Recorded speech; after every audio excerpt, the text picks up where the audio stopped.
Dieu connaît toutes choses. Et je bénis Dieu. Gloire à Jésus. La pensée, elle est d'une force incroyable. C'est quelque chose d'imaginable. C'est quelque chose qui n'est pas incorrompu avec l'homme. C'est l'homme avec l'homme. Où personne ne voit, personne ne le sait. On peut même regarder la télé pour certains, ou je sais pas, lire ou faire ce qu'on veut. Et la pensée est toujours là, essayer de comprendre. Et là, la pensée n'est pas incorrompue, c'est constamment avec l'homme. Écoutez, et rien ne se produit si ce n'est quelque chose qui ne naît d'une pensée. Et je voudrais que vous compreniez ce soir. Si je veux faire quelque chose, moi, eh bien, je vais commencer à penser, à réfléchir ce que j'ai à faire. Et je vais faire de telle et de telle façon. Parce que si je fais comme ça ira pas. Je vais faire comme ça. Et tout passe par la pensée. Et le Seigneur parlait dans mon cœur. Il me disait, Tito, la pensée est le moyen de construction le plus rapide. Parce que des hommes et des femmes, Yannick, construisent où il n'y a rien. Mais de quelle façon? Dans notre tête. Écoutez, ça va peut-être vous faire rire, je le dis souvent. J'ai un petit terrain, moi tout simple, il n'y a rien dessus.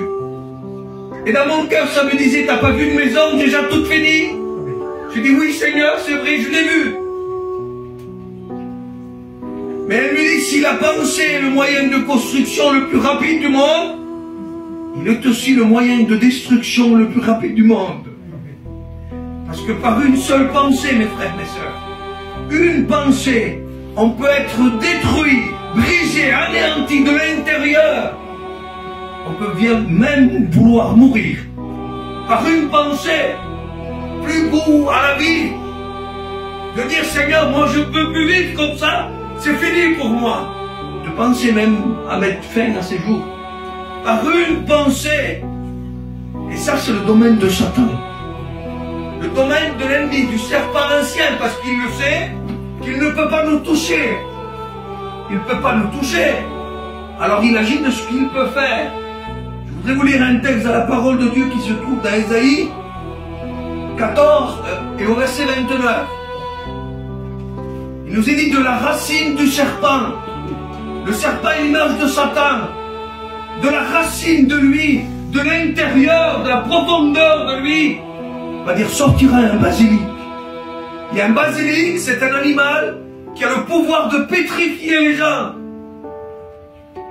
Écoutez, et de ce fruit, de son fruit, sortira un dragon volant. Un dragon volant, c'est de la mythologie grecque. C'est ce qui n'existe pas. C'est de l'imagination, le centre même des pensées.